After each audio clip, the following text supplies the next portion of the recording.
perfect competition, industry supply, and production efficiency.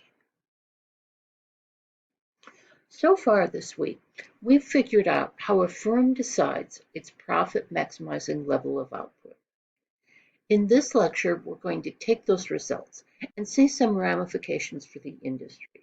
We'll look at two things: how the individual firm's behavior explains the upward sloping market supply curve, and why, in perfect competition, profit maximization leads the market to the most efficient level of output. I'll be a little bit more clear about what we mean by efficiency later in the lecture.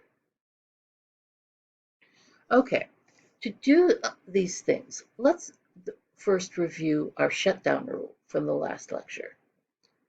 First, you find the optimal quantity, which is the quantity where marginal revenue equals marginal cost. That's always going to be the best you can do at that quantity. 2, compare the price at that optimal quantity to average total cost.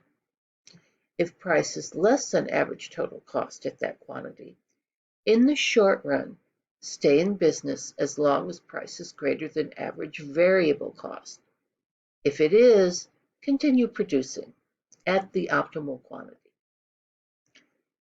In the long run, just get out of this business, because remember, there's no distinction between variable cost and fixed cost in the long run.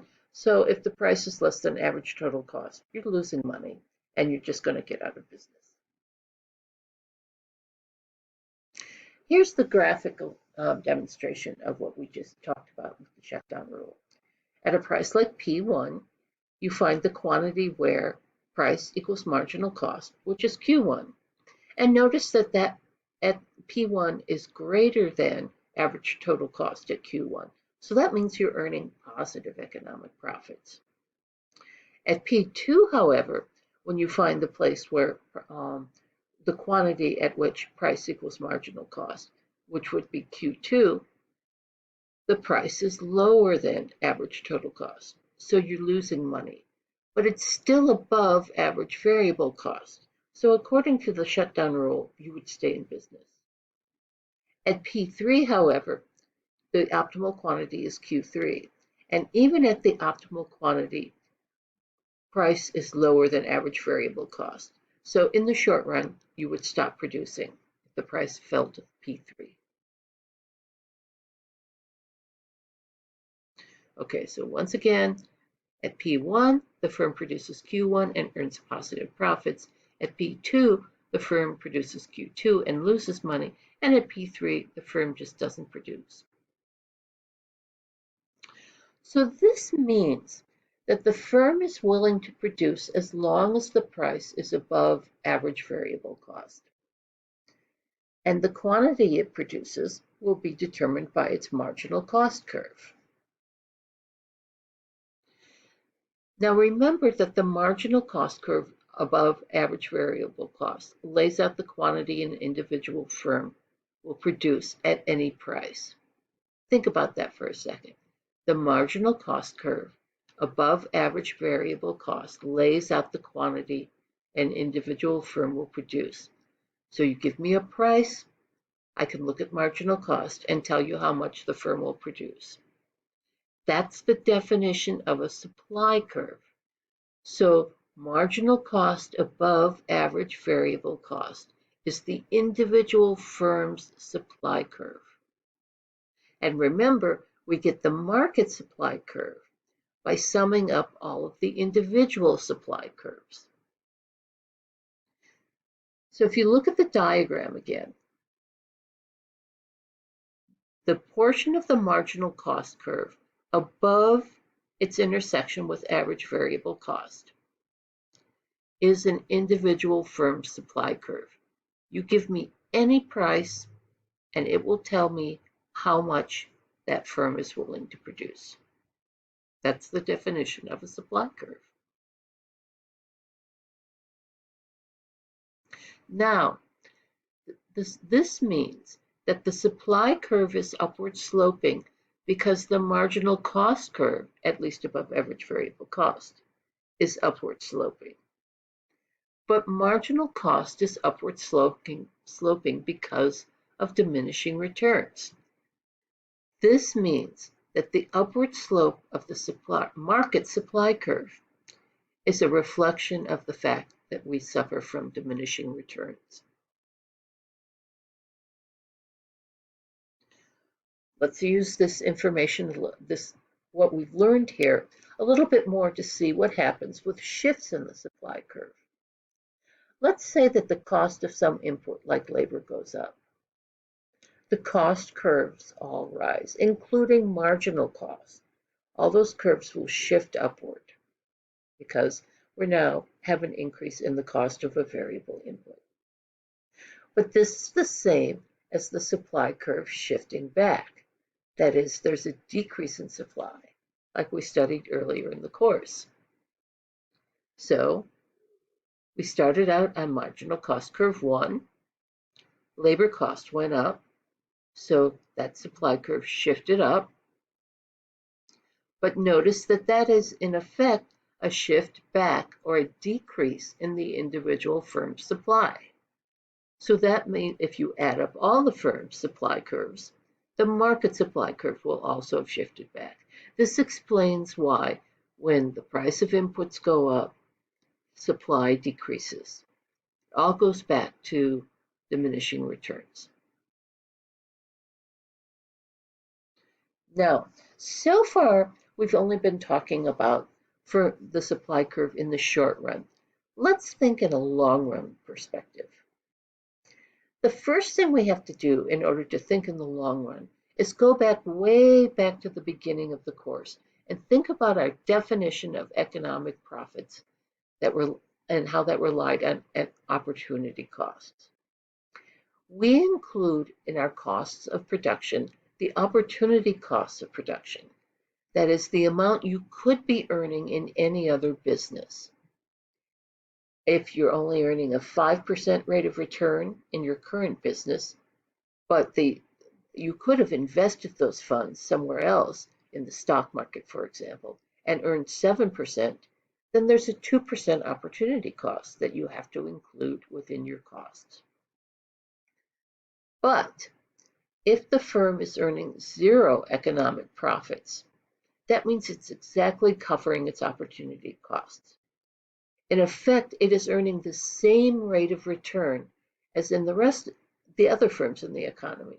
We would say, economists say, that it is earning a normal rate of accounting profits across in comparison with the rest of the economy. If the firm is earning positive profits, positive economic profits, that is, it is earning a higher accounting profit than most firms are earning throughout the economy.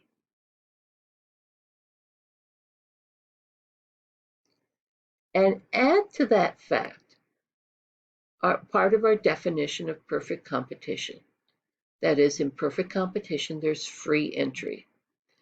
So if there are higher profits in our industry than in the rest of the economy, we call those supernormal profits, because what we're really saying is profits in our industry are higher than in other industries because of the fact that we include opportunity costs.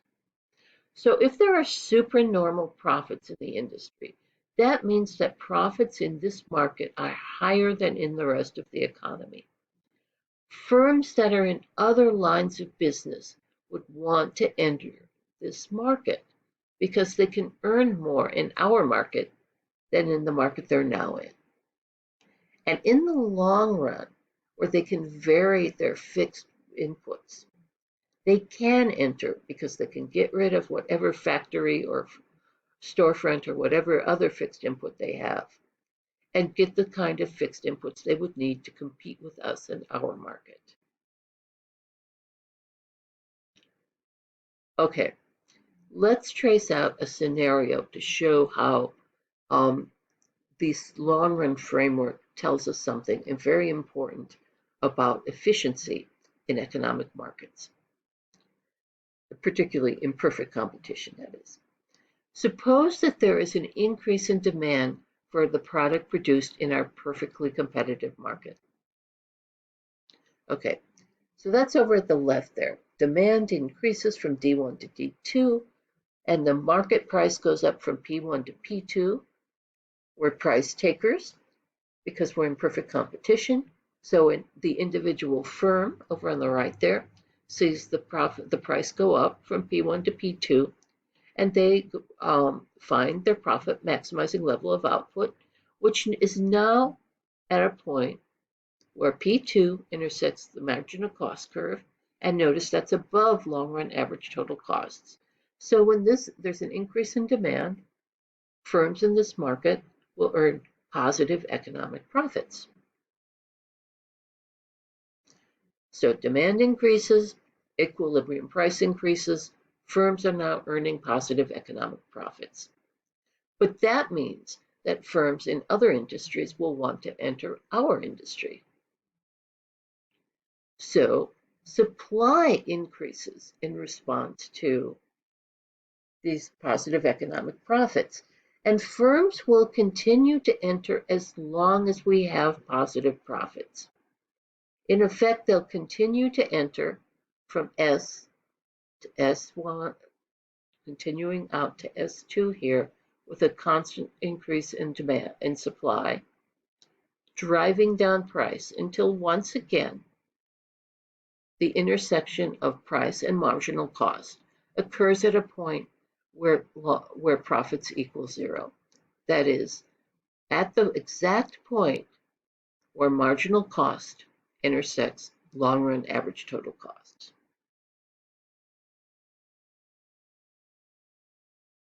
So supply increases in response to the positive economic profits because that were created by our increase in demand. Entry continues until price is driven down and all firms are earning zero profits, which remember means that they're earning normal profits, the same profits as in other industries. Thus, all firms will end up producing at the level of output where marginal cost equals average total cost. That is at the minimum at the average of the average total cost curve, the most efficient point that we could be at. This is one of the reasons why people speak of the efficiency of the market. Market dynamics are driving down the level of individual output and the price to the lowest cost level of production. But there's something very important to keep in mind. This result that the market achieves the highest rate of efficiency only holds when we meet the conditions for perfect competition. That is, there are a large number of small firms, they produce an identical product, and entry is easy.